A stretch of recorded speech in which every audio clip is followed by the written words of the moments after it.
Ladies and gentlemen, welcome to yet another exciting episode ya Dimba Desk. Inaweza kuwa our last episode of the year 2025. Manze imekuwa an exciting year. Tumekuwa na a lot of shows, tumekuwa na a lot of guests on the desk manze, na pia tumeshukuru manze support yenye tumepata kutoka kwenye 248 subscribers. Sahi tukielekea to 50. Yani inamaanisha tukikuwa tu serious by 31st tutakuwa 500. Next year tunaanza kutafuta 1000 yetu, si ndio? Inakuwa ni fresh kabisa. Show ya leo tumeandaa mambo kiasi. Tutakuwa tukiangalia mechi za weekend, results and reaction kutoka kwa guest wetu wa leo, and then later tutaangalia AFCON kidogo, summary hapa na pale, tuangalie group of death, tuangalie nani anakaa kushinda, tuangalie nani alishinda mwisho lini, debutants although hakuna debutants this time, tuangalie black horse atakuwa ni gani, na mambo yanakuwa na fresh pia. After that tutaangalia games nakuja over the weekend and results. Before niende mbali mazee, niko na guest ndani ya desk. Gentlemen, introduction yourself. Vipi mzee? Poa sana bana. Kwa majina anajulikana kama Mark Simiyu. Mhm. Mimi ni mchanganuzi, mimi ni msanii. Na pia mimi ni graphic designer. Okay. Yeah. Hizo zote mtu mmoja. Na kuna zingine pia. Hataki tuharibu. Ukitujiambia watu ati ni mchanganuzi mkuu utakuwa kwa television. AFCON nzima ukiwapatia story ya venye kunaenda. Tunaanza AFCON. Kwanza AFCON niko next week. AFCON inaanza Monday. Na kwa wale hawajui AFCON country na host AFCON iko actually Rabat, Morocco. Na mengi tutaongelea tukifika hiyo segment yake. Na nitakuwa na host AFCON pale KBC as usual. Idhaa ya Taifa ama runinga number 1. Ni idhaa runinga ya Taifa. Runinga ya Taifa. Idhaa ni radio. Idhaa ni radio. Yeah. Na kwa wale wenye hata manage kuwa na super sport, mtu join local, to support local na to embrace local. So badala ya kuangalia watu kwa majua wana analyzaje wakuja kupate pale ukichanganua wantu pole pole. Over the weekend kulikuwa na magame kadha wa kadha zilianza on Friday, na nataka tuangalie team status specifically, tuangalie FC Leopards, tuangalie Gor Mahia, alafu tutaangalia KCB. The reason why nimeona tuangalie KCB ni ati sasa wako on top of the table. Okay, not say exactly, but after mechi yao ya jana current standing jana, unajua sasa hivi wenye tunaongea na hivi Gor Mahia wameshafunga bao Homeboys so ina maanisha ndio kujua meza sasa hivi. But before then KCB ndio walikuwa on top of the table after a stint of results zenye zilikuwa zinashangaza sana. Na sijui unaweza sema nini kuhusu hiyo story. On Friday walikuwa wanacheza na nani na Ulinzi pale complex, na walishtua Ulinzi sana kupiga bao 2 hatari, and then jana wakacheza na APS Bomet 4-2. Game ikaisha 4-2. Na one of the people when you stand out ni unapata wakicheza Ulinzi, Etiang ambaye alikuwa a former Ulinzi player alikuwa pale akicheza, and then alifunga bao, alafu Jaco Ngaya akafunga bao yake ya kwanza for KCB, and then wakicheza na APS Bomet, Messi alikuwa na shine. Na after the press conference unapata walisema nani Matano alisema alikuwa amepatia Messi the last chance. Sijui una feel about those sentiments kutoka kwa coach. Kwanza ule umetoka kuongelea ni kwamba ni ukiangalia KCB hawana like the main talisman when you unexpect pige bao, because ukiangalia the last 2 matches imekuwa na 3 different scorers. One goal each plus a hat-trick. Ukiangalia bao za nani Messi ni bao zingine, kuna ile alipiga overhead na bao ya tatu, ile hat-trick ya tatu ni bao zingine ni noma sana. Na ni yeye inakuonyesha kwamba pia coach ni mtu mwingine wa maana sana kwa timu, kwa sababu ukiangalia Matano ni a very good experienced coach, na anajua level ya each and every player, akikupea like a stand where anakuambia anajua your abilities na what you can do in the field. So kukumpea like kusema like a last chance sitaki kusema ni kama a warning because Matoni ni mtu mwingine strict sana when it comes to giving results. Na kama once ashajua your capability na abilities in terms of now helping the team, atatumia different tricks so that at least to achieve whatever he wants to achieve.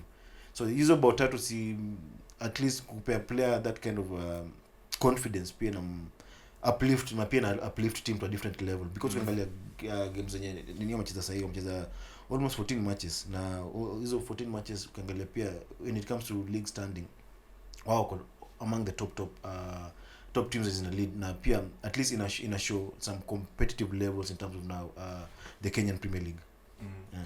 But kitu nilikuwa nataka ku reiterate mostly ni same way aliongelea kijana huko kwetu Mnyasa Boniface kuna free kick fulani alifungwa na Elias CH and akifika kwa press akasema hii game ya leo goalkeeper ametupeana hii goalkeeper ametupeana cause hiyo ni kitu yeye anaweza save rahisi and from that day sijaona kama relationship yao imekuwa fiti cause I think from that day ameanza tena game mbili and then jana nikiangalia kulikuwa hadi na gola mwingine kwa bench and then it's a way unaona kile najaribu kuangalia ni once coach amekupa opportunity anakuamini to a different level but now once umemdisappoint pia yeye anaonyesha anataka kuonyesha kwamba this position iko na mtu mwingine tofauti whereby kama hawezi give out the results ama the kind of performance yeye and expect definitely msave next atachukua that kind of position. It's another way of creating a healthy competition in the team. Okay. Yeah. So wewe kitu una encourage in a way, yes, because in any sport hakunanga position ya mtu. You have to prove that this position I'm supposed you to have to earn your spot. Exactly. Aya, Gor Mahia wamekuwa na results zinasumbua in the last few games. Kwanza wakapigwa na Bomet and then later wakadraw na Ingwe and then wakadraw tena na Bandari. Sasa hivi yenye tunaongea I think they have their noses in front. Sasa hivi yenye tunaongea they have their noses in front. But hizo results zikoje? Is it something unaweza sema maybe coach amelegea kidogo ama ni just a slip up because ilikuwa imefika mahali paka mafans wa Gor Mahia anasema sasa hivi penye imefika huyo coach atafute rabo. Unajua mafans wa Gor wakisema atafute rabo na maana ina few mbio watamtoa mbio mbaya. Ukiangalia recently ball imekuwa ina transit to a point whereby most people walikuwa expect like specific teams zilikuwa zina top. Na ukiangalia kitambo Gor walikuwa na top na averagely 6 points na number 2 but sasa ukiangalia ukislip at the top unajipata either number 4 or 5 bottom hata unajipata hapo even the table but now ukiangalia sitaki niseme tu Gor peke yake but pia these other teams pia zime raise the level of their standards yeah football now it's actually creating a healthy competition. See that team tu moja inakuwa tu hapo all through na pia inaonyesha inataka kuonyesha players wenye kwa hizo big teams in a way that once you've been given a chance to represent judge fulani it's either you perform or they kick you out. Yeah. So hiyo ni actually si Gor peke yake actually ina raise to level ya football to these other teams. Because ukiangalia team yenye ilishinda last season ilikuwa Police na pia wako on the top in the top spot ya probably kushinda league with few games played. Yeah, exactly. Yeah, so si Gor peke yake na pia make sure in a way it's ina create a healthy competition kwa club na the entire league. Yeah. Aya basi AFC Leopards 11 matches 4 wins 6 draws 1 loss 5 clean sheets. Sasa hiyo wako position 8. Wamedraw na the big teams za huko juu. How do you find it? Ambani out ama Ambani apewe time? Ambani apewe time. Kwanza ukiangalia pia wamecheza less matches na actually is either 1 or 2 less matches. Na pia ukiangalia place Ambani ametoa they are actually tuseme tu the Ambanis because kuangalia coach ni Ambani. Hebu kwanza ndio pesa zako ndio kama kuna no kuna kitu Ambani amekuwekea. Hapana, unaangalia unajua watu kuna different watu kuna differences pia ukiangalia mali team imetoka AFC watu walikuwa expect probably kwa mid table or something, but now ukiangalia sahi so let's say for example watching the game yao in hand, so unaona italeta up to probably ndugu yangu game in hand mwakuna mtu isabu ni sawa, but tuna work na probability ndio that's unakwambia let's trend imagine washinde game yao in hand, position gani watakuwa actually watakuwa top 3, so inaonyesha coach maybe there's something new anatry ku bring in to the team, but how much kuna other different faults zenye zina happen kwa team hizo ni part that hiyo ni part inafanya at least team iitwe team, but in real sense for me I'll say Ambani is actually doing a commendable job. So wako na FC Leopards sasa wako na wamecheza game 11, so inamaanisha wako na 3 games in hand na wako number 8 with 18 points. Number 1 anashindia ngapi? 18, those are 6 points. 6 6 ama 5 around there. Anashindia 5. You might be cooking by the way. You might be cooking hapo kwa Ambani because kama ni 18 but sasa unajua game in hand hizi hesabu. Ni sawa. So tuseme kwa hizo tatu wakaweza win 2 wanaweza kuko juu wakicompete. That's when nakwambia ukicompare last year's results na this year's results inaonyesha kwamba FC actually wanapanda juu pole pole. Si compare. Unaona last year FC ilikuwa cheza hata 8 matches unapata in those 8 matches wameshinda only 2 matches. Ama actually iko hivyo. But sasa ukiangalia kunaweza kuuliza kitu moja, when was the last time FC ilipiga goal? Last time FC ilipiga goal was in 2023. Ilikuwa league. But ukiangalia pia with Ambani FC managed kupiga goal na actually FC dominate, let's say almost half part of that game. I think from people when walikuwa ground, you mean boycott, the few fans of FC when walikuwa area wanasema like the first 15 minutes goal ilikuwa na dominate, but goal wako naelewa what's happening because nilikuwa samba kusambe katono samba yani gusa toka Casey anagusa anatoka nani anakuja Oundo anagusa anatoka kidogo Tyson anakuja kushoto na gereza anatoka kinaostoa anashangaa namna gani huko. Just I'm bring a different there's some slight changes in terms of now players behaviors, players activities and players functioning into the team, kwa sababu unaangalia ndio ukuje na hizo vitu zote ndio uko equipped in terms of even getting the performance. Understand vitu mingi sana that zimefanywa so that at least team iitwe team na ikue solid as a team na ikue ina produce results when ina produce results size. Unaona na ukiangalia all these players saizi wako connected together, be it old players, young players and even former players as well, kwa sababu hiyo connection inafanya pia results inaonekana ama input inakuwa more kwa team. Unaona so unasema Ambani apewe time tu basically apewe time. That's what nakwambia, faults ziko ndio, but end goal ni nini? End goal ni results, ndio. Hizi faults zenye zina happen behind the cameras ni vitu zinaweza kuwa resolved anytime. Mimi kitu yenye tu inanishangaza ni manze, ni saa tunasema kuna faults na kuna vitu wanafanya, but level zenye FC kwa saini level zinafaa kwa za FC kweli. Hiyo ndio my only problem. Sasa unaweza there are teams zenye unaweza zeka mbele FC in terms of performance and output mingi sana. Ziko mingi. Zenye hazifai kuwa pale. Uwezi sasa unaweza ikabana Bengo the Homeboys unaweza ika mbele FC in terms of performance in the last few seasons. Taska unaweka pale juu.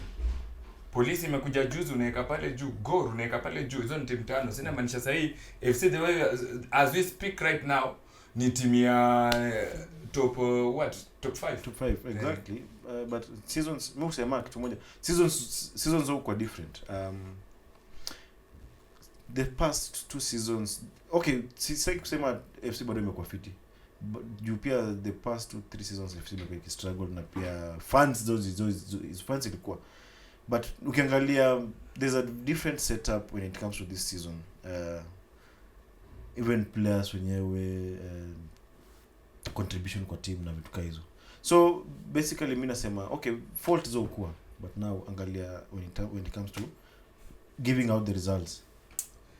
Well, me bado siko convinced manze Ambani is the right person for AFC Leopards. As an interim coach na understand, but kama we at least nataka ku build FC in the next like 5 years and that is our guy. Wow. Itakuwa ngumu hapo nini top 5 tutakuwa tunachezea tu pale. Hiyo ndio itakuwa goal yetu. Continental football itakuwa imetulemea. Kuna kitu umesema is actually acting as what? Interim. Alikuwa confirmed. Sawa, amepewa contract. Once umepewa contract na usipo perform pia kuna hiyo a way ya ku find a new way of coming up with the or bringing up the results that you want, because now one way itasema the way tunakuwa na expectations ndio, but now let's say for example ni to a stepping stone towards achieving different goals zenye FC zimeset. No, maybe in future kutakuwa na different person or different style that is tatumika ku achieve a goals za FC as a club. Maybe anaweza kutoka kama stepping stone, you never know. Well, mina hope ni stepping stone. Anyway, ulikuwa introduce kidogo pale mwanzo job, tutakuwa na AFCON starting on 21st of December, that is on Sunday. Uko hivyo Morocco. This is the 35th AFCON. Na of course most decorated team AFCON ni Egypt 7 times, wakifuatwa karibu na Cameroon, but 5 times ndio. But the sad thing ni ati all these times yenye Egypt imekuwa ikishinda, they've never won a trophy with Mo Salah. The closest he came walifika penalties, Egypt wakapoteza 5-4. Hiyo ndio ilikuwa the only chance ya Salah kujiredeem, at least atoke na continental trophy. Niliona juzi Karaga akisema Mo Salah anajiona kama superstar, but hata uko hivyo Africa hana hata AFCON to his name. So I think itakuwa good opportunity for Salah to stamp his authority in this year's AFCON yenye narana this year all through to next year in January. Na tukikuwa na job tulikuwa tunasema tutaangalia some of the groups of death, na group of death yetu ilikuwa group F, iko na Cameroon, Gabon, Ivory Coast na Mozambique. Cameroon, the second most decorated team in AFCON. Last time wakicheza in 2023 walitolewa round of 16. Gabon best position washaikuwa ni quarter finals 1996 and 2012, but sahi Pierre-Emerick Aubameyang atakuwa akijaribu pia kustamp authority same as Salah. Ivory Coast 3 times winners and defending champions of AFCON, kina Amad Diallo, kina Sebastian Hola watakuwa kijaribu ku prove their worth and make their mark. Mbona sema Nicolas Pepe? Kila mtu ana no, nimeuliza hii ni presentation yangu, alafu utafuta sendi yako ya Pepe, but celebration yake ni mbaya. And then tunafika kwa Mozambique, hao ndio underdogs wa hiyo group. Head coach wao anaitwa Chiquinho Conde, a former player wa Mozambique ama the Mamba. Anajulikana kwa his style of play, ana keep timu yake very solid na kunyima hiyo spaces. So in as much as wanaka kama underdogs kwa hiyo group F, pia matimu zisiende pale zikitani zitawin. Kuna kitu naweza changia kwa hizo point zangu 12 zenye nimemake. Kwanza ukiangalia nilikuwa nasema group of death, hii group kwanza tuko na Ivory Coast, Gabon, Cameroon na Mozambique, the Mambas. Na ukiangalia kila team in any tournament, kila team huwa inataka at least it lead from each group stage. Na ukiangalia hii group as per now, kuna Ivory Coast who are the defending champs.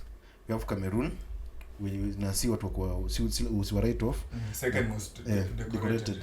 We have Gabon, wakuna a very good attacking forwards, na ukiangalia pia Mozambique who are actually underdogs and wako so ambitious to make through into the probably quarters and all that. Na ukiangalia Ivory Coast who are the defending champs, ukiangalia saizi wame bring up young players na wame blending na the old players at least to make the team at least compact and solid. Nakumbuka ule kijana alitusumbua Kenya Diamande. So at least the younger players wako na hiyo urge because now they're defending champs, wako na hiyo urge at least to retain the title, and being supported by the older players who are wenye wamekuwa hapo wenye walishinda hii tournament. It's actually a plus for them. Na nimekwambia kila tournament in each and every pool kila team inataka ku lead from the top, na pia ukiangalia hii game ya Cameroon na Ivory Coast ndio determine team gani ita top the table. So it's actually a crucial group now. Sai Cameroon venye wanabonga sai are they in the right headspace ya ku compete?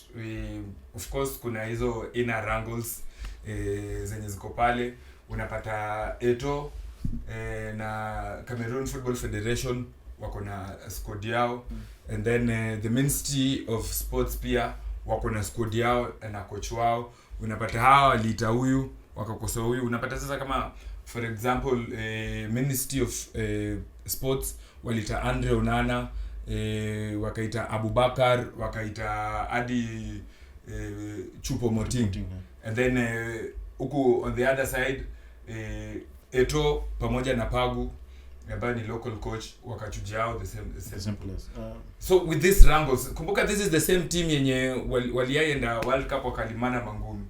Na after that results zilikuwa finyu kabisa. Can we write them off given that hawajajipanga fit? One thing I'll say is don't write any team off. Our match wako na differences in the camp, and ukiangalia ndio coach I'll be specific. Sitaki niseme the technical nini ama kina Samuel Eto'o or something, but once coach decide I'm going to work with this player, anashajua abilities na nini strength na style nataka kutumia kwa tournament, because hii league ni tournament. Na pia kuchuja all the players that you've mentioned, ukiangalia form wamekuwa nayo hawajakuwa in the right form hata kwa leagues zenye wamekuwa kicheza. Ukiangalia for example Andre Onana, Choupo-Moting anacheza US. Si sahi huwezi msikiza compared to ulikuwa unawasikiza kitambo, na ukiangalia pia form hawaja contribute much into their club. So it's so evident at least bring someone who is at least in the right form, anaweza cheza that position hata kupata results zenye unataka. Unaona? Yeah. Muhimu sana. Unajua kitu inafanya hadi naona hapa itakuwa noma kwao.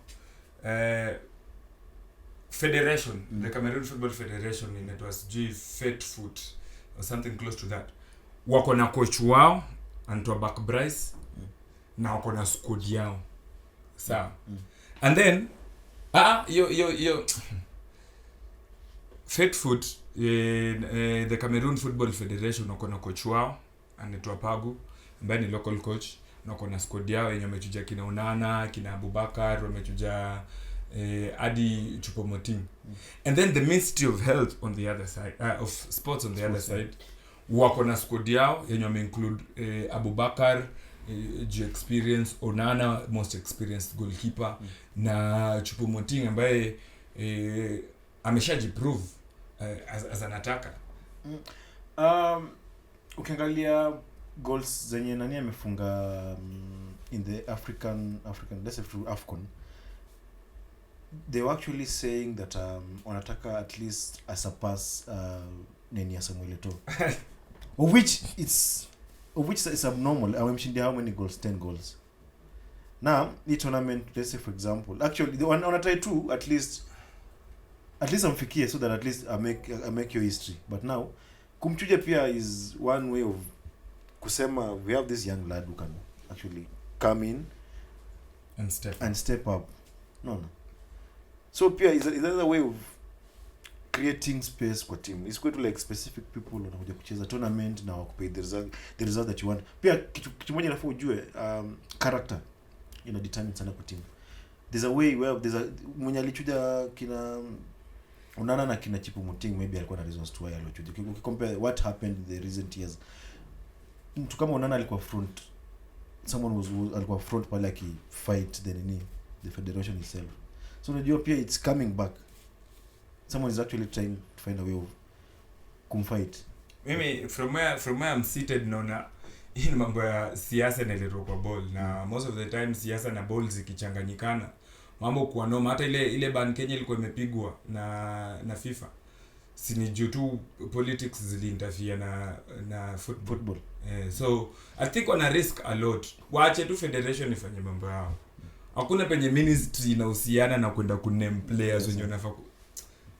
It makes sense hata kidogo. But wacha tukae tuone game ya kwanza itakuwa ni Comoros versus Morocco on Sunday saa 4. Prediction yako? Home team. Aya, because unajua hiyo hype ya kuhost kwanza AFCON na pia they will gonna show in tournament. Once uko home na umesleep na game ya kwanza, unajua pia inakupea a lot of pressure. Yeah. Because now expectations their fans, expectation of the entire Africa because you're the host and all that. I'll say nani kuna upper hand. Morocco kuna upper hand ya kushinda game ya kwanza as hosts. So for me it's Morocco win. Aya. Nipatie predictions zako basi. Timu gani ita win AFCON? Niambie nani ata win Golden Boot? Kipa fulani gani atakula Golden Glove? Young player of the tournament. Alafu uniambie the Black Horse ni timu gani itashangaza watu sana, yenye maybe watu write off, but at the end of the tournament in January hiyo team itakuwa imeshtua watu wengi, maybe going as far as a final or maybe a semi final. Ni gani? Nipatie hiyo list yako sasa. When it comes to predict team inaweza shinda, I'll say I'll go with the host Morocco. Probably with 20% chance of winning. Then tukuje Egypt because of the experience when you are into the tournament with around 15 to 16% hapo. Then tukuje Senegal. Senegal wamekuwa na a very good run kwa hii tournament ya AFCON, kwa sababu ukiangalia venye wamekuwa na build, na nitakwambia kitu moja, Senegal wamekuwa na build team yao from a young age. Hizo stages za under 18, under 19, na ukiangalia players walicheza under 21, most of them wako hii senior team. So ni wapack to around 10% ya kushinda hii tournament. Then tukuje tuangalie pia Algeria, then Nigeria.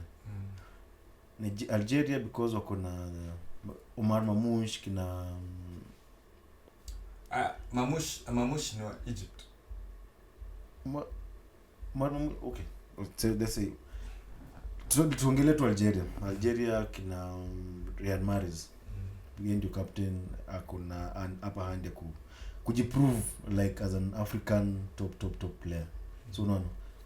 Then tukuje of course Ivory Coast with at least 9 to 10% ya kushinda tournament. Then pia ukiangalia hii AFCON is so enticing, niko na young players wenye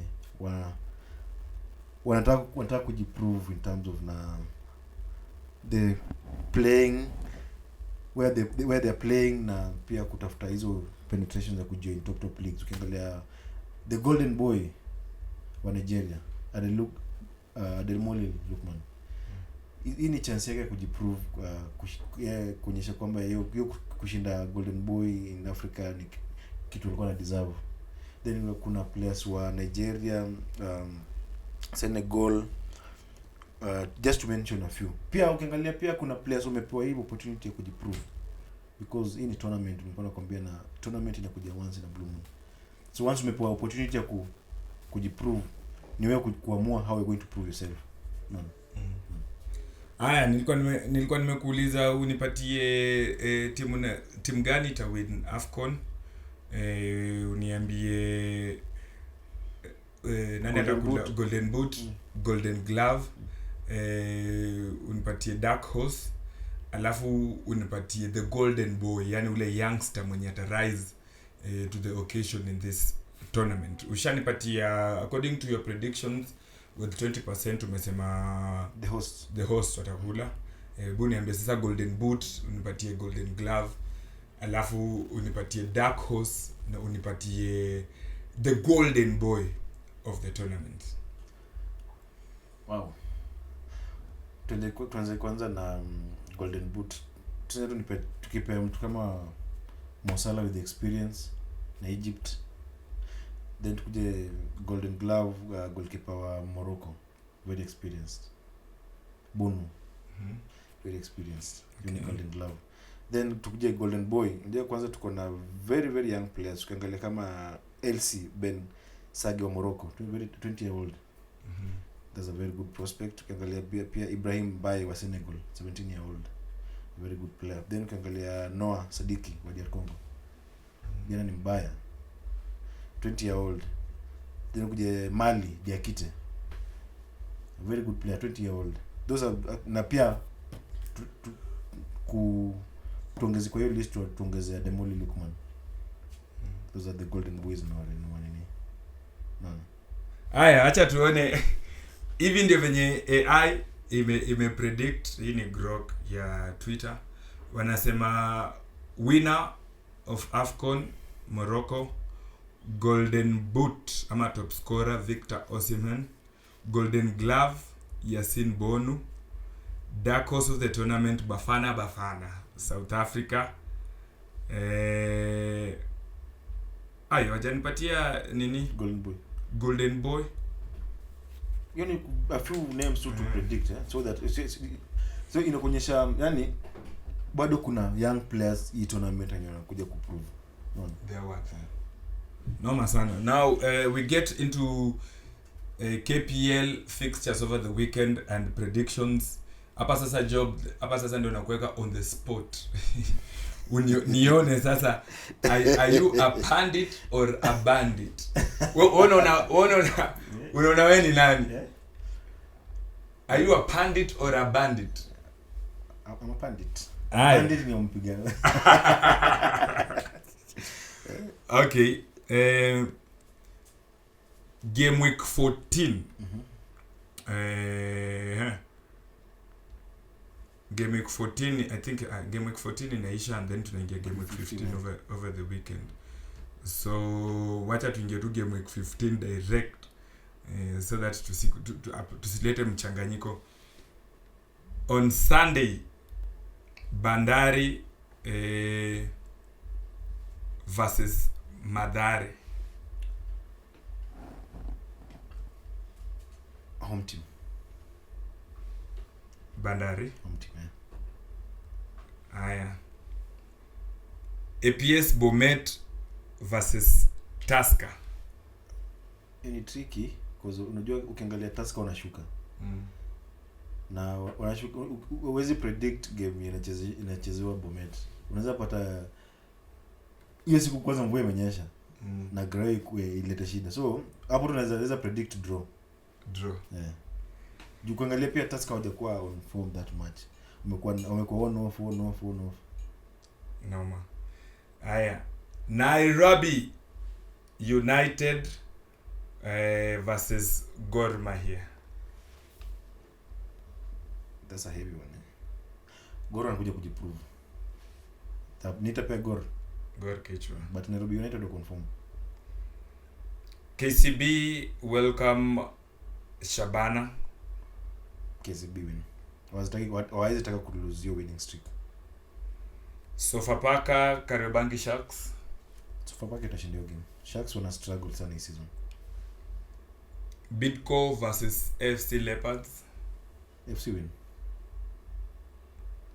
Marashuga Moranga Seal. Draw. Kakamega Homeboys Kenya Police. Draw. Ulinzi Stars Posta Rangers. Ulinzi wana struggle. Nitapea tu Ulinzi because wanataka kujiprove kutafuta hizo point. Na Ulinzi wako home. Nitapea Ulinzi. Wow. Hatari sana. Haya. I think we've covered most of the things zenye tulikuwa tume set out to cover. Maybe just to throw it back to you, last remarks za kumalizia, and maybe if you have season's wishes. First of all nitasema AFCON iko on. AFCON inaanza Sunday, ndio tumeongelea. Tukuje first of all make sure kama hauna DStv ama kama huja subscribe DStv, una switch on to KBC. Tutaonyesha game zote kuanzia Sunday hadi to the final day ya AFCON. So stay tuned, watch game, hata tukianalyze at least tunakupea an insight of what is happening. Then from Dimba desk to our viewers, mine is to wish you a merry Christmas and a happy new year. Nilidhani atoteka wimbo mzee. Mimi naweza sema tu mzee, ladies and gentlemen, thank you very much for keeping us company. Of course umekuwa na sisi tangu mwaka ianze. Season ndio hiyo tulimaliza last season, tumeingia tena another new season. You've still been there, umekuwa constant figure. Tumeongeza namba zetu mzee kutoka ilikuwa 150, sasa tunaelekea 250 mzee. We don't take it for granted. The comments, the feedback mzee, tulipata massive feedback kutoka kwa hiyo upload tulieka about makutano Super Cup. Thank you very much watu wangu wa Mtito one day for the feedback. Na kila mtu mwenye amekuwa akitupatia feedback, akicomment, akishare with their friends, kina Duke Mbagi, kina Bri mzee, tunashukuru tu sana for always being there. Kina Robi tukieka on TikTok pia mmekuwa mkichangia na kutupatia feedback, we really appreciate mzee. Tuna hope tutaendelea ku make it even bigger and better next year. Of course kama uko na suggestions unatuchapia, and then we can see zenye tunaweza implement na zenye zinaweza kuwa ngumu kidogo. Others from the desk mzee, na kuambia I wish you a Merry Christmas and a prosperous Happy New Year 2026. Isiku yetu kama hizo miaka zingine, a year of blessing. Hii na ikuwe blessings are true, zile zenyewe, so that tukifika December tukwe tunasema nyewe venye tulisema ni for truth. Otherwise special reminder, shughuli yetu tunapigia hapa ndani ya CMG Posh Media Studios, anything videography, photography, unataka podcasting, PS system, unataka wasanii, unataka space ya band yako kuja kurehearse, unataka sound engineers, ma DJ, ma MC, we your people. Hata sasa tuko na job hapa hivi pia, kama unataka msanii wa kuchora, you just let us know, and then tutakuwa tunaorganize, and then we see how it happens. Otherwise mzee, subscribe, turn on notification, comment, share with your friends,